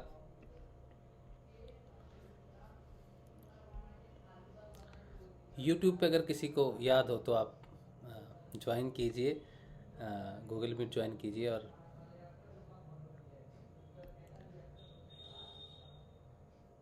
जय गुरुदेव। हाँ, जय गुरुदेव। कौन बात करना चाहता है? उदय सुमन जी बात करना चाहते हैं। हाँ जी, उदय जी। मैं एक बार जामसर गया था। अच्छा। और अकेला ही था उस टाइम, वहाँ नागनाथ जी रहते थे। आप वीडियो ऑन कर सकते हो उदय जी? वीडियो क्योंकि हमने देखना भी आपको प्रकाश का थोड़ा अच्छा लफड़ा। अच्छा, चलिए। हाँ जी, आपका नाम उदय ही है? तो नहीं, मैं उदय का पापा बोल रहा हूँ। उदय की आईडी है। आपका नाम क्या है? क्योंकि नाम तो आवाज मुझे पहचानी सी लग रही है। प्रेम। अच्छा, प्रेम सिंह जी। अच्छा। हाँ जी। साधक बहुत पुराना है। अच्छा, कब से जुड़े आप गुरुदेव से? 2000 से। 2000 से। चलिए बताइए, आप जामसर गए थे तब क्या हुआ? तो नागनाथ जी वहाँ रहते थे। जब नागनाथ जी से बात हो रही थी। अच्छा। हमारे राजस्थान के कोई उनको वो अफीम ले जाया करते थे। साल में 2 साल में। तो उस टाइम वो लेके गए थे और घर पे उनको जो सिंगल मंजिल मकान था उस पे से उनका जो बच्चा था वह बेटा उस मंजिल से गिर गया। अच्छा। अब उनको वो तो वहाँ थे जामसर, उनको कोई पता नहीं था। फिर बाबा गंगानाथ जी ने बताया 2 दिन बाद में कब आप घर पे जाओ। अच्छा। बाकी सब शेष ठीक है। जब आके उनको पता लगा कि ये बच्चा गिर गया था, इसको एक खरोंच भी नहीं आई, वापस जब दोबारा गए तो उन्होंने उसके कोई पैसे नहीं ली। अच्छा। ये नागनाथ जी ने बताया था। ये समझ नहीं आई कुछ बात सी। वो जब बच्चा गिरा उसके बाद उसको कहाँ लेके गए? बच्चा जब गिरा ना तो गिरा तो बाबा गंगानाथ जी की ऐसी कृपा रही उस बच्चे पे। वो तो उसके पिताजी दादाजी तो वहाँ जामसर में थे। अच्छा। और बच्चा यहाँ गिरा, ऊपर से मकान पे से गिर गया नीचे। उस बच्चे को खरोंच तक नहीं आई। अच्छा। हाँ। और जब वापस वो 2 दिन बाद में बाबा गंगानाथ ने कहा अब आप जाओ घर पे और शेष सब ठीक है, केवल ये कागज शेष सब ठीक है। वापस वो गांव पे आ गए। गांव पे आने के बाद उन्होंने वो सारी घटना देखने के बाद वापस जब दूसरे साल गए तब उनसे कोई पैसे ही नहीं दी। पैसे जो नहीं उनको अफीम ले जाते थे। वो तो यूं किलो 2 किलो। अच्छा। पहले घर पे पैदा होती थी यहाँ हमारे राजस्थान किसानों के सबके पट्टे थे, सबके लगभग पैदा होती थी। अच्छा। वो अफीम लेके जाते थे और देते थे वहां जाके। और फिर उन्होंने पैसे नहीं लिए कि इनकी कृपा से ही मैं इधर था, तो कृपा हुई कि मेरे बच्चे को कुछ हुआ नहीं। दूसरी बार गए ना जब पैसे नहीं लिए और उनके चरणों में झुक गए हो। ये नागनाथ जी ने बताया था। अच्छा। आप अभी गए ना 1.5 साल पहले। उस टाइम तो नागनाथ जी वहाँ से निकाल दिए गए थे। नए बाबा जी आए थे वहाँ पे। तो नए बाबा जी हैं, इसके पहले नागनाथ जी थे परसों से। अच्छा, उनके दर्शन ही नहीं हो पाया हमें। आपको दर्शन नहीं हुए, बाकी अच्छे यूं शरीर वरीर से, बाकी वो नशे वगैरह के आदि थे तो उन पे ब्लेम लगा। और ब्लेम लगने के बाद ट्रस्ट ने उनको वहां से विदा कर दिया। ओह, अच्छा अच्छा। उसके बाद पहले ये बाल स्वरूप में भी आ गए थे, फिर उसके बाद ये जो अभी है ना बाबा, ये तो साल 1 साल से आए। अच्छा, नए हैं शायद वहाँ पर। आप तो ये 18 के आसपास जुड़े हो। अच्छा अच्छा, ओके। अभी 19-20 में जामसर गए हो। उसके पहले की बात है वो। अच्छा। तो मैं तो 2000 से लगभग 2002 से जाता रहता हूँ ना। अच्छा। 2002 बीच में एक बार ऐसे अकेला एक कोटा से बस में बैठ के निकल गए थे, बाकी तो सब साथ जाते थे, तो जीप वगैरह लेके जाते थे। दर्शन करते ही थे। अच्छा अच्छा, बहुत बढ़िया, बहुत अच्छा। बाबा गंगानाथ जी तो वह शिव अवतारी ही थे। हाँ जी, हाँ जी। उसमें और चमत्कार थे, तो चमत्कार तो उनके इतने थे कि आप पूछे मत, हर पल हर रोज का चमत्कार था। जब हम शुरू में गए जीप लेके, और वहाँ ये कम्बल वगैरह नहीं लेके गए थे, चादर जो चढ़ाते ना, हाँ कंबल, हाँ, वो चादर वगैरह नहीं लेके गए। कुछ रोज जामसर से ले लेंगे। हमें ये भी पता नहीं था कि भाई जामसर कितना बड़ा गांव है, कितना बड़ा गांव नहीं है। अच्छा। शाम को पहुंचे जीप से, और वो भजन संध्या रही थी, तो भजन संध्या में हम तो सफर में थक ही गए थे, तो बिस्तर वगैरह ले लिए टेंट में। वो टेंट जो इधर लगता है ना, वहाँ सो गए। सुबह उठते नहा के और जामसर में चादर लेने निकल गए। उस टाइम 2 ही दुकानें थी वहाँ जामसर में, कपड़े की। अच्छा। और उस टाइम वो वहाँ गए तो जाते हैं, हमने पूछा कोई हमें तो चादर चाहिए, कितने की चाहिए? 4-5 चादर चाहिए। 7-8 आदमी थे, कोई अलग ले रहा था, कोई शामिल में कर रहे थे। तो उन्होंने वो चादर दी और पैसे बताए, तो हमने कहा यार जी ऐसे तो क्या 10-20 रुपए तो कम करो। कि भाई तुम्हारी जो चादर जा रही है वो बाबा गंगानाथ जी की जा रही है, दुकान बाबा गंगानाथ जी की है। जो थे करादरा दिया है ना, और सब बाबा गंगानाथ जी का है यहाँ। क्या बात है, बड़ी आनंद की बात है। और गांव वाले यूं अपन जैसे साधक है ना, तो वहाँ ऐसी कोई वो ध्यान वगैरह नहीं करते। वहाँ तो बस बिच्छू ने काटा, चलो बाबा गंगानाथ जी समझ। बीमार हुए, चलो बाबा गंगानाथ जी की। सिर्फ बाबा गंगानाथ जी है जो भी कुछ है उस एरिया। और एक बार की जो ये बात है, जो मेरा भाई अभी रहती है ना, आज है वो भी वहीं रहते थे। आपकी शायद मुलाकात हुई या नहीं हुई वो बात, मैं तो इस साल गया था, जून में भी गया था मैं। अच्छा। जून में गया था, पर वो बाबा नहीं मिले। अच्छा। माए मिली थी। तो उसके पहले एक बात है, तो इनका जो बेटी की शादी करनी थी, ये माँ है ना इनकी। अच्छा। तो उस टाइम ये तो दोनों मियाँ बीबियाँ सेवा में रहते थे, तो इनका कमाने का वो तो सारा सिस्टम था ही नहीं। बेटी की शादी आएगी तो वो सगाई उगाई करने के बाद लगन भेज दिया। लगन भेज के बाद पूरा खर्चा तो शादी में होना तय। तो वापस बाबा गंगानाथ जी के पास रोजाना इनका सेवा काम तय थी। जब ये आए तो बाबा ने पूछा कि भाई, नाम तो मेरे को ध्यान नहीं रहा उनका, पर उन्होंने पूछा कि भाई अब तू शादी कैसे करेगा? तो यहाँ सेवा करता है। उस टाइम मारवाड़ में ज्यादा कोई पैदा भी नहीं होता था, एक ही फसल होती थी, कभी होती थी कभी नहीं होती थी। तो भाई आप ही जानो महाराज, मैं तो क्या करूंगा, आपकी बेटी है तो आप ही करोगी शादी, तो चल सब होगा। तो लगन भेजने के बाद वो 15-10 दिन का लगन भेजते थे। उस टाइम इन्होंने इनके पास बाबा गंगानाथ जी के पास एक कोतली रहती थी। क्या रहती थी? कोतली रहती थी, कोतली जो वो कपड़े की, जिसमें पुराने लोग पैसे से रखते हैं ना, कमर के बांध के रखते थे, ये ऐसी वो तेली टाइप छोटी, तो वो तेली दे दी। उसमें जो पैसे थे पता नहीं उस टाइम कोई पता थे कागज के नोट थे, वो तेली दे दी। इसमें से जितने भी पैसे चाहिए वो पैसे खर्च करते रहना, तो शादी होने के बाद ही वापस मेरे को यहाँ। अच्छा।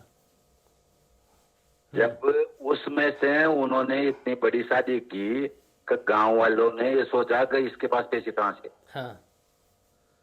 इतनी शानदार शादी की थी उनकी। तो चमत्कार तो बाबा गंगानाथ जी के है, जितने भी कहो ना वो चमत्कार ही चमत्कार थे। बहुत बहुत बढ़िया। कैसे अपने भक्तों की रक्षा करते हैं, सेवा करते हैं या उन्हें बचाते हैं हर मुसीबत से। बाबा गंगानाथ के चमत्कार वाकई अद्भुत, चमत्कार ही चमत्कार है। हाँ सही बात है। गांव वालों की तो जब दादा गुरुदेव ने समाधि ली होगी उनकी हालत डेफिनेटली बहुत खराब हुई होगी कि साक्षात परमात्मा हमारे बीच में है और वो समाधि ले रहे हैं। बहुत असहनीय दुख होता है शिष्यों को। भंडारी में 2003 या 2004 के आसपास की बात है, वो हम वहाँ गए तो भीड़ लगती थी, मानो को 5,000 6,000 इकट्ठे हो जाते थे ना। तो इधर वो इंटर करने का रास्ता अलग बनाते हैं। ये अभी आपने देखा होगा ना, ये जो जाली लग रही है इसमें से इंटर करने का रास्ता ये अलग है। अच्छा। तो बात ये इंटर करने का इधर का जो जाली वाला जो कहता ना, इसको बंद करके पुलिस रहती थी, उधर से करवाते थे। अच्छा। बाहर वाले और गाँव वालों में कोई भेद नहीं रहता था, वहाँ लोकल वाले बाहर वालों। अच्छा। तो हम धक्के में धक्का लाइन लग गए। जैसे कि भंडारी में प्रसाद तो लेना है था, हमें यहाँ बता दे रहा कोटा से, तो भाई जो भी जाएगा वहां से भंडारी में प्रसाद लेके ही निकलना है। तो वो एक थी कुछ, चलो भंडारी में भोजन करके ही निकलना है, प्रसाद लेके निकलना है। तो हम निकल गए, उसमें से भंडारी धक्का मुक्की कर आगे निकल गए। वहां से वापस ऊन मंडी में गुरुदेव के पास आ गए। गुरुदेव के पास आए, गुरुदेव को डॉग लगा के हम बैठ गए। बैठते हैं, गुरुदेव ने पूछा वहाँ की व्यवस्था कैसी है। अच्छा। गुरुदेव वो तो सब ठीक है, और ये एक प्रॉब्लम है कि जो हम कोटा वाले जाते हैं बाहर वाले, तो इनको लोकल वाले जो भीड़ है ना, तो उसमें ही शामिल होना पड़ता है। कभी आधे आदमी निकल गए, फिर हम बच गए, फिर दूसरी बार में निकले तो वो जरूर प्रॉब्लम आई। बाकी सब ठीक है। अच्छा। दूसरे साल गए भाई साहब, हम कोटा वालों को स्पेशल वो इंटर करने का रास्ता मिल गया। गुरुदेव की कृपा है, जबकि गुरुदेव मानी जाती। दूसरी बार वापस गुरुदेव पे लोग लगाया, यहाँ ऊन मंडी में आए, दर्शन किए। वही वापस पूछा क्या हाल चाल गुरुदेव की बार में, तो मजा आ गया। हमें कोटा वालों को तो इधर से इंटर करने का बोल, इधर से निकल। गुरुदेव ही पूछ रहे, जानते हैं सब है, चल नेक्स्ट टाइम जाकर देखें। गुरुदेव देखो, मतलब गुरुदेव को सभी याद भाई, तो सारा काम उनका, वो परम पिता परमेश्वर है। बाकी 2000 में दीक्षा लिए, 2000 से 2017 को जब उन्होंने शरीर छोड़ा, जब भी हमें नहीं छोड़ा, वहाँ बुलाया और हम पहुंचे। भाई 17 साल तो हम साथ रहे। कितनी बार दर्शन किए, एक बार साल में, एक बार दर्शन हो गए, 2 बार दर्शन हो गए। तो हर साल 1 बार 2 बार 3 बार दर्शन गुरुदेव देते ही थे। और 17 तक भी ये पता नहीं लगने दिया मन को और इस आत्मा को कि ये भगवान है। बस सिर्फ हमने देव ही माना है कि जब से तुम्हारा शिक्षण चला है ना, जब से पता लगा है आत्मा को और शरीर को कि ये गुरुदेव ही नहीं थे, ये तो अवतार है, ये भगवान है। और अब जाके इस मन को और आत्मा को पूर्ण संतुष्टि हुई है कि ये भगवान थे। अब जाके और ये वो अपना पर्दा जानबूझ के गिरा के रखते हैं। इतना पर्दा डाल के रखा था कि हमने सिर्फ गुरुदेव ही माने। गए इधर से साल में 1 बार 2 बार, 1 बार 2 बार जामसर जैसे पुण्यतिथि है उस टाइम, कभी जोधपुर अपना जो इनका गुरुदेव का जन्मदिन रहता है उस टाइम, या गुरु पूर्णिमा के टाइम जो भी कार्यक्रम होता है ना, तो 1 बार 2 बार 1 बार 2 बार तो पक्का जाना ही जाना रहता था। बाकी कभी भी गुरुदेव को अवतार नहीं माना। और इतने मौके मिले हमें तो कि जो आज स्थिति में बैठे हैं तो उस टाइम पैर पकड़ के और ये पता लग जाता कि अवतारे भगवान है।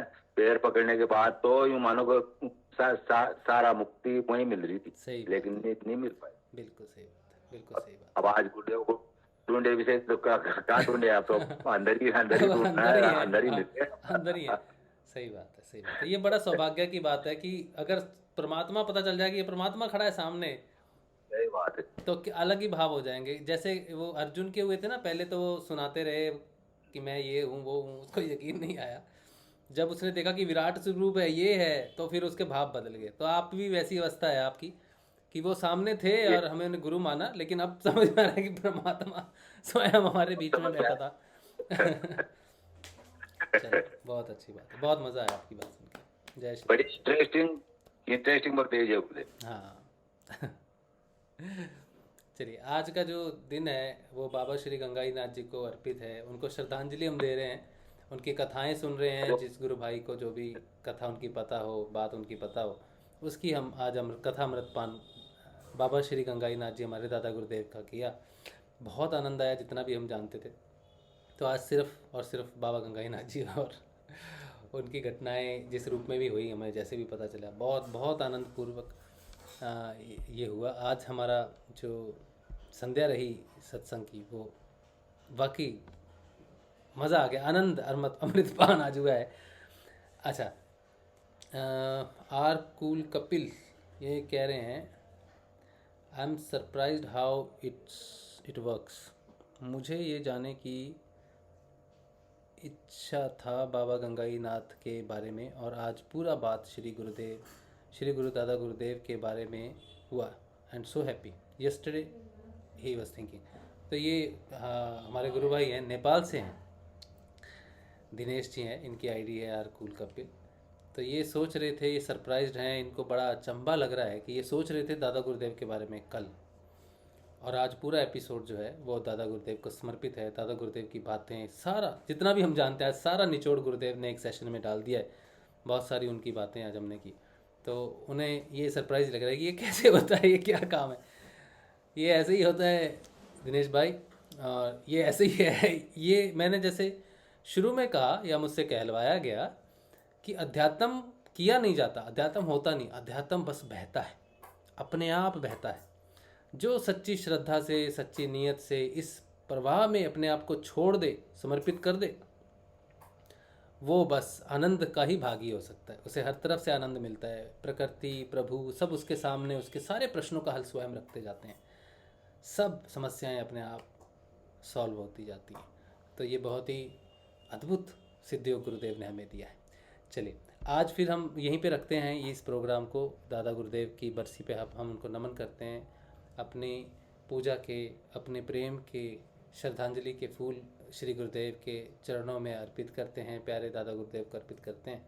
और हम ऐसे गुरुदेव, प्यारे श्री गुरुदेव रामलाल जी सियाग को भी नमन करते हैं, जिन्होंने ऐसी अमृत धारा से, कल्पतरु का अमर फल जिसे कहता है, उस फल से हमें जोड़ा, उस फल से हमें नवाजा, जो बाबा श्री गंगाई नाथ जी धारा प्रवाहित करके लेके आए नीचे तक, और दादा गुरुदेव के माध्यम से हमें मिला।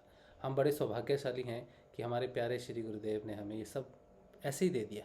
अहेतु की कृपा से ही हमें ये सब मिल रहा है। जैसे गुरुदेव को मिला वैसे ही हमें मिला। तो हम अपने गुरुदेव प्यारे श्री रामलाल जी सियाग के चरणों का ध्यान करते हैं। ये गुरुदेव की चरणों का आप देख सकते हो, इनका ध्यान करते हैं, इनको नमन करते हैं, इनके चरणों को स्पर्श करते हैं आत्म मन से, और इनका धन्यवाद करते हैं कि बाबा श्री गंगाई नाथ भोलेनाथ जी का आज इन्होंने जो भी सत्संग करवाया, हम उस अमृत धारा में बह गए। आज बहुत अच्छा लगा। और श्री दादा गुरुदेव को प्रणाम करते हैं कि हमारे लिए आप हमारे दादा गुरुदेव बन के आए और हमें अपने पोते बनाया, हमें अपना शिष्य बनाया, हमें नाथ परंपरा से जोड़ा। इसके लिए हम अगर कुछ शब्दों का यूज़ करें तो वो कम ही होगा। इसलिए हम सिर्फ गुरुदेव को, दादा गुरुदेव को नमन करते हैं, मौन रखते हैं अपने आप को कि हे दादा गुरुदेव, हमारी समझ बहुत छोटी है, हम आपके ज्ञान को, आपके इस मिशन को समझने में असमर्थ हैं। इसीलिए हम अपने आप को बस आपको मौन रूप में समर्पित करते हैं। जैसा आप चाहें वैसा हमें चलाएं, हमारा मार्गदर्शन करें और हमें अपनी तरफ लेके चलें। तो आप सबको जय श्री गुरुदेव, जय श्री दादा गुरुदेव। कल मिलेंगे ध्यान में। जय श्री गुरुदेव। जय श्री गुरुदेव। जय श्री गुरुदेव, जय श्री दादा गुरुदेव, जय श्री गुरु माता, जय श्री जय श्री जय श्री जय गुरुदेव, जय श्री दादा गुरुदेव, जय श्री गुरुदेव।